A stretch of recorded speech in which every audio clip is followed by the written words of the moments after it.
Are you thinking about sending some of your Pokemon cards to PSA, CGC or Beckett, but not sure if it's actually worth it? Grading can massively increase a card's value or cost more than you ever get back. And in this video, I'll show you exactly how to tell if a card is worth grading, step by step, so you can make smarter moves and avoid wasting money. A few months ago, I sent many cards by myself to PSA, and I got many bad grades back to the card submission. After that, I was really disappointed, but I researched my mistakes and dug deeper into the topic so that I will share with you my learnings today, so that you will not fall for them when sending in cards by yourself. The first thing you need to know is this: if the card isn't valuable raw, it usually won't be valuably graded, unless it gets a perfect PSA 10. A raw card is, by the way, a card which is not graded. So if your card is only worth $2 to $5 raw, even a PSA 9 might not make it worth grading. Always check the raw value first, that's the base. Now let's talk about the most important factor, condition. To make grading worth it, your card needs to be nearly flawless, and here's what to check for it. Number one is centering, front and back, ideally within the 60-40 rule or better, so it should be line 50-50 in best case. Then corners, sharp and no widening. Edges, smooth, no dings.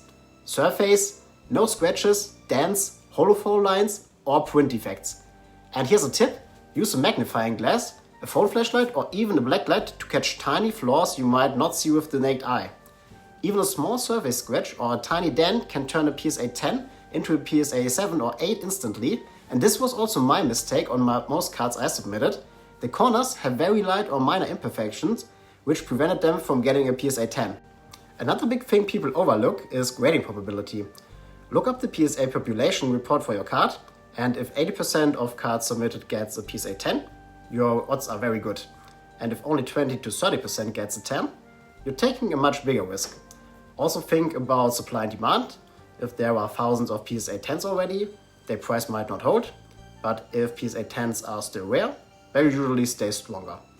And lower population equals usual higher value. And lower population equals usually higher value. I will make a video on this topic in the coming weeks and show you how you can calculate the grading probability for a specific set and which cards have a high potential for grading. So if you do not want to miss out on this one, feel free to subscribe to my channel. Condition is critical, but rarity and demand are just as important. And cards that are rare and popular tend to be better when graded. Good candidates include vintage solos from 1999 up to 2006, modern chase cards like special illustration rares, gold stars or alt arts, and fan favorites like Charizard, Pikachu, Umbreon, Mewtwo, or any others. A card that nobody wants, even in PSA 10, won't magically become very valuable. In general, there are very few cards that have a value for below $50 for graded cards. But for example, I got this card in a 10 back from PSA, but the selling price is only slightly above $50. And the shipping and grading costs to PSA make the profit minimal then. So this was not the smartest move to send this card in, since you often will not even get a PSA 10 back. Before grading, always check the price trend of your card. Is the value trending up? Great, you might get even more by the time it returns. Stable? Still okay. Falling? Maybe hold off or reconsider. You can check trends on websites like Pokédata, TCG Player sales history, or eBay sold listing, and if a card's value is dropping fast, even the perfect PSA 10 might not save it. Here's where serious collectors win. Before sending a card to grade, calculate your risk and reward. Ask yourself, how much does the card cost raw? How much is grading? Usually about $20 to $25. What's the PSA 9 price, the PSA 10 price? And how likely I am to hit a PSA 10? If the numbers don't make sense, or if you're barely breaking even, it's better to save the money for a better opportunity. And always aim for cards where even a PSA 9 makes your money back or a small profit, and a PSA 10 brings real upside. Usually only PSA 10 will make you profit, but it's good if PSA 9 at least get your money back. So let's wrap up the most important points. You should only grade raw value cards over $15. For all other cards, really check values beforehand. Also only excellent centering and clean surface, edges and corners. Popular Pokemon or iconic sets.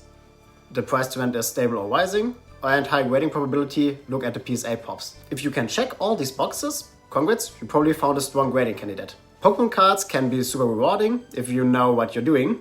It's not about sending everything you love, it's about being smart, selective and patient. and stick to good condition, good value and good odds, and you will set yourself up for success. If this video helped you, give it a like and consider subscribing for more Pokemon seller and collector tips, and let me know in the comments which card are you thinking about grading next. I'd love to hear about it and maybe even help you decide. And thanks for watching and good luck with your next grading submission.